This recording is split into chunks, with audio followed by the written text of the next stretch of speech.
स्वागत है आपका आपके अपने यूट्यूब चैनल एग्जाम पॉइंट पर। मैं रोज की तरह आज फिर 6 दिसंबर 2024 का करंट्स अफेयर लेकर आया हूं। आज 6 दिसंबर के जितने भी इम्पोर्टेंट क्वेश्चन बनते हैं उन्हें डिस्कस करेंगे, उनके इम्पोर्टेंट फैक्ट भी देखेंगे। दोस्तों, आप किसी भी एग्ज़ाम की तैयारी कर रहे हैं तो ये वीडियो आपके लिए यूज़फुल रहने वाला है। इस वीडियो के लास्ट में हमने आपके लिए एक क्वेश्चन रखा है जिसका आंसर आप लोग को कमेंट्स बॉक्स में देना है। आइए शुरू करते हैं। पहले नंबर का क्वेश्चन देखते हैं। पहले नंबर का क्वेश्चन है, डॉक्टर बी आर अम्बेडकर की पुण्यतिथि कब मनाई जाती है? सही आंसर है ए 6 दिसंबर को, आज ही के दिन। आइए की पॉइंट देख लेते हैं। डॉक्टर भीमराव अंबेडकर की पुण्यतिथि हर साल 6 दिसंबर को मनाई जाती है। इसे महापरिनिर्वाण दिवस के रूप में भी मनाया जाता है। महापरिनिर्वाण एक संस्कृत शब्द है। डॉक्टर भीमराव अंबेडकर भारतीय संविधान के जनक थे। उन्होंने सामाजिक असमानताओं और भेदभाव को मिटाने के लिए काम किया है। उन्होंने 1932 के पूना संधि पर हस्ताक्षर किए थे, जिसने दलितों को सामान्य चुनावी सूची में जगह दी थी। 14 अक्टूबर 1995 को नागपुर में उन्होंने बौद्ध धर्म अपना लिया था। आइए आगे बढ़ते हैं। क्वेश्चन दूसरे नंबर का देख लेते हैं। महाराष्ट्र के मुख्यमंत्री पद की शपथ किसने ले ली? सही आंसर है बी, देवेंद्र फडणवीस जी ने।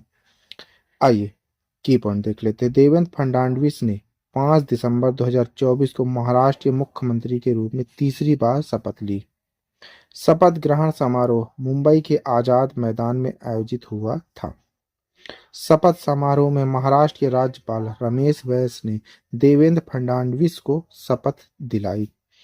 फडणवीस के मुख्यमंत्री बनने के बाद राज्य में कई महत्वपूर्ण सुधार और राजनीतिक बदलाव देखने को मिले हैं, जिसमें विभिन्न क्षेत्रीय दलों के साथ गठबंधन और राज्य की जटिल राजनीतिक परिस्थितियों का समाधान शामिल है। आइए आगे बढ़ते हैं। क्वेश्चन नंबर 3 देख लेते हैं। नेशनल स्मॉल इंडस्ट्रीज कॉरपोरेशन ने वर्ष 2023-24 के लिए कितना लाभांश दिया है? सही आंसर है बी, 37.97 करोड़। की पॉइंट देखते हैं। राष्ट्रीय लघु उद्योग निगम लिमिटेड एनएसआईसी ने वित्तीय वर्ष 2023-24 के लिए भारत सरकार को आज 37.97 करोड़ रुपए का लाभांश दिया है। अध्यक्ष और प्रबंध निदेशक डॉक्टर शुभांशु शेखर आचार्य ने केंद्रीय मंत्री श्री जीतन राम मांझी और राज्य मंत्री सुश्री शोभा करंदजाले को लाभांश चेक प्रदान किया। अध्यक्ष और प्रबंध निदेशक डॉक्टर शुभांशु शेखर आचार्य ने बताया कि निगम का परिचालन से राजस्व 2023-24 में 3273 करोड़ रुपए था, जो 18.16 की वृद्धि दर्ज करता है, और वर्ष के लिए कर के बाद लाभ पीएटी 126.26 करोड़ रुपए था। आइए आगे बढ़ते हैं। क्वेश्चन नंबर 4 देखते हैं। प्रधानमंत्री ग्रामीण डिजिटल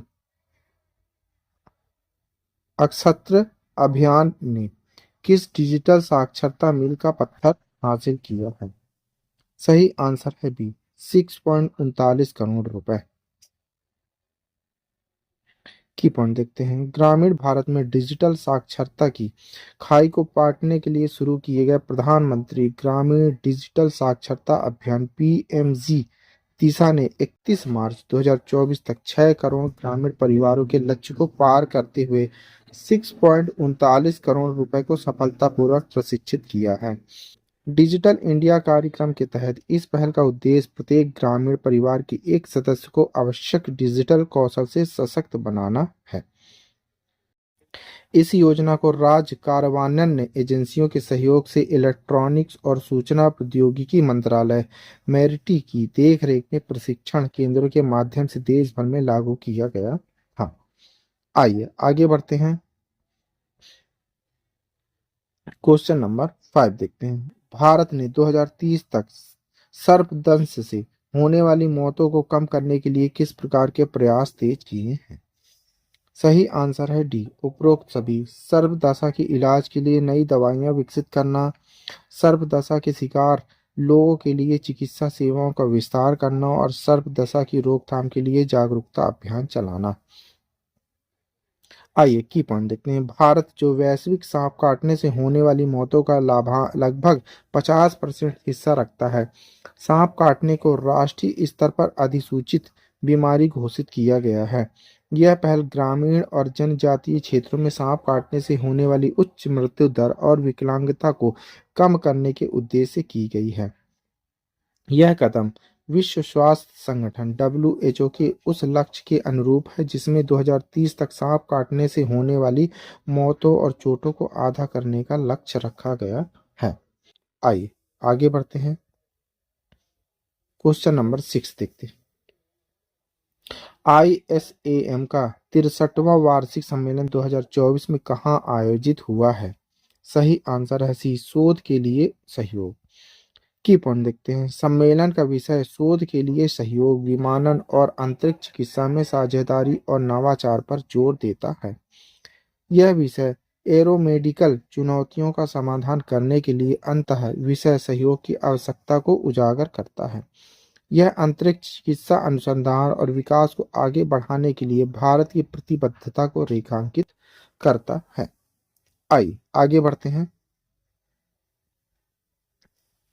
क्वेश्चन नंबर 7 देखते हैं। सार्वजनिक स्थानों पर गौमांस की खपत पर प्रतिबंध लगाने वाला राज्य कौन सा है? सही आंसर है बी, असम। असम के सीएम कौन है? आप लोग कमेंट बॉक्स में बताइएगा। की पॉइंट देख लेते हैं। सार्वजनिक रूप से गौमांस खाने पर प्रतिबंध असम मवेशी संरक्षण अधिनियम 2021 के अनुरूप है। लोकप्रिय गोपीनाथ बरदलोई अंतर्राष्ट्रीय हवाई अड्डे पर तक सड़क को 6 लेन में विस्तारित करने के लिए 116 करोड़ रुपए आवंटित किए गए हैं। डॉक्टर होमेन बोरगोहेन के सम्मान में एक साहित्यिक पुरस्कार की स्थापना की गई, जिसमें पेंशन भोगियों के लिए 50,000 रुपए की एक मुफ्त सहायता और गैर सरकारी व्यक्तियों के लिए मासिक पेंशन शामिल है। आइए आगे बढ़ते हैं। क्वेश्चन नंबर 8 देख लेते हैं। कोलकाता अंतर्राष्ट्रीय फिल्म समारोह का कौन सा संस्करण आयोजित किया गया है? सही आंसर है सी, 30वां। की पॉइंट देख लेते हैं। 4 से 11 दिसंबर 2024 तक चलने वाले इस समारोह में वैश्विक सिनेमाई उत्कृष्टता और रचनात्मकता का जश्न मनाया गया है। इस स्टार स्टैंडर्ड कार्यक्रम में सांस्कृतिक प्रदर्शन और उल्लेखनीय हस्तियां शामिल थी, जिनमें माधवी मुखर्जी, शत्रुघ्न सिन्हा और सौरभ गांगुली शामिल हैं। मुख्यमंत्री ममता बनर्जी ने फिल्म उद्योग के बीच संबंधों पर जोर देते हुए अंतर्राष्ट्रीय फिल्म निर्माताओं को सहयोग करने के लिए आमंत्रित किया है। आइए आगे बढ़ते हैं। क्वेश्चन नंबर 9 देखते हैं।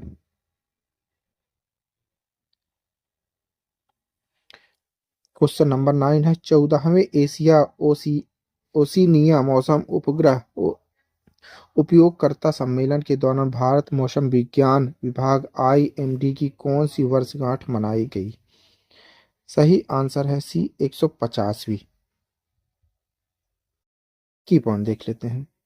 केंद्रीय मंत्री डॉक्टर जितेंद्र सिंह ने सम्मेलन का उद्घाटन किया, जिसमें जलवायु और मौसम पूर्वानुमान में एक अग्रणी पहल के रूप में मिशन मौसम पर बल दिया गया। भारत ने मौसम की भविष्यवाणियों में उपग्रह प्रौद्योगिकी, कृत्रिम बुद्धिमत्ता और मशीन लर्निंग में प्रगति का प्रदर्शन किया। पड़ोसी देशों को मौसम संबंधी डेटा प्रदान करने करके एशिया ओशिनिया क्षेत्र में भारत के नेतृत्व को मजबूत किया। मौसम विज्ञान और पूर्वानुमान में IMD के 150 वर्षों की सेवा का जश्न मनाया गया है। आइए आगे बढ़ते हैं। क्वेश्चन नंबर 10 देख लेते हैं। भारत और कुवैत के बीच द्विपक्षीय संबंधों को मजबूत करने के लिए कौन सी पहल की गई? सही आंसर है बी, सहयोग के लिए संयुक्त आयोग। की पॉइंट देख लेते हैं। JCC व्यापार, निवेश, शिक्षा, प्रौद्योगिकी जैसे क्षेत्रों में सहयोग को सुगम बनाएगा। यह हाइड्रोकार्बन, स्वास्थ्य और काउंसुलर मामलों में मौजूदा कार्य समूहों की निगरानी और समीक्षा करेगा। द्विपक्षीय संबंधों को मजबूत करने के लिए नए संयुक्त कार्य समूह JCC के तहत काम करेंगे। यह समझौता सहयोग बढ़ाने के लिए भारत और कुवैत की साझा प्रतिबद्धता को उजागर करता है। आइए क्वेश्चन नंबर 11 देखते हैं। ई फुटबॉल की विशेषता वाले FIFAE विश्व कप 2024 का आयोजन किस शहर में होने वाला है? सही आंसर है सी रियाद में। की पॉइंट देखते हैं। यह टूर्नामेंट रियाद के SEF एरिना बुलेवाए रियाद सिटी में आयोजित किया जाएगा।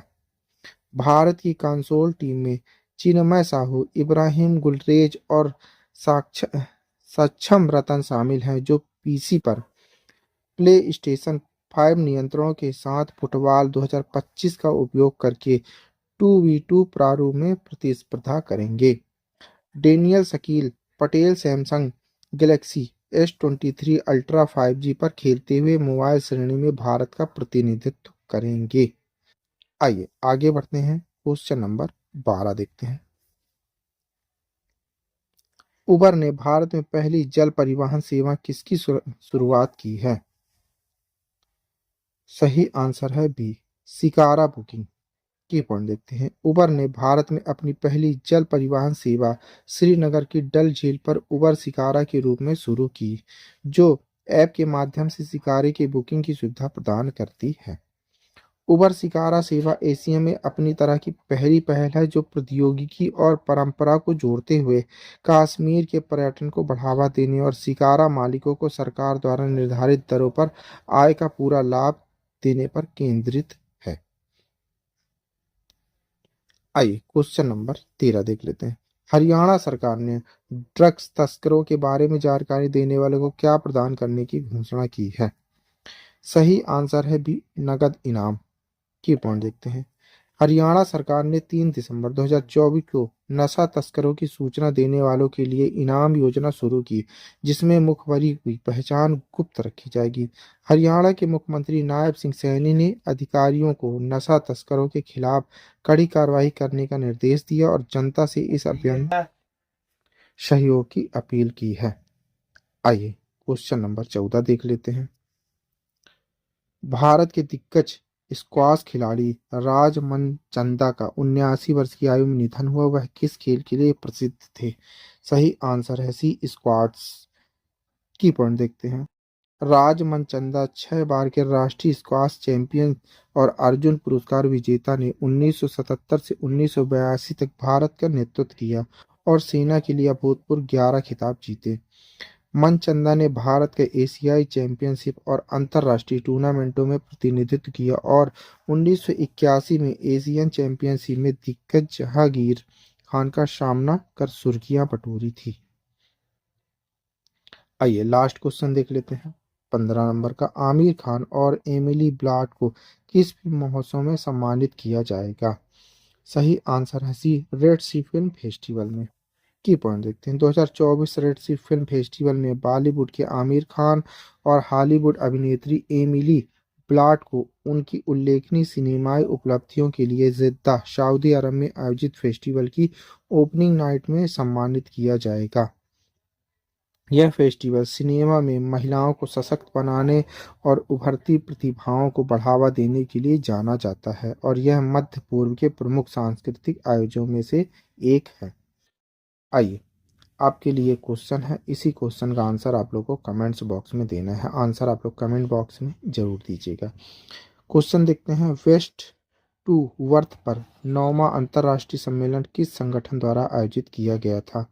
फिक्की के द्वारा, नॉसकॉम के द्वारा, CII के द्वारा, एसोचैम के द्वारा। दोस्तों इस क्वेश्चन का आंसर आप लोग को कमेंट्स बॉक्स में देना है। आंसर आप लोग कमेंट बॉक्स में जरूर दीजिएगा, भूलिएगा नहीं। आप पढ़ रहे हैं 6 दिसंबर 2024 का डेली करंट अफेयर।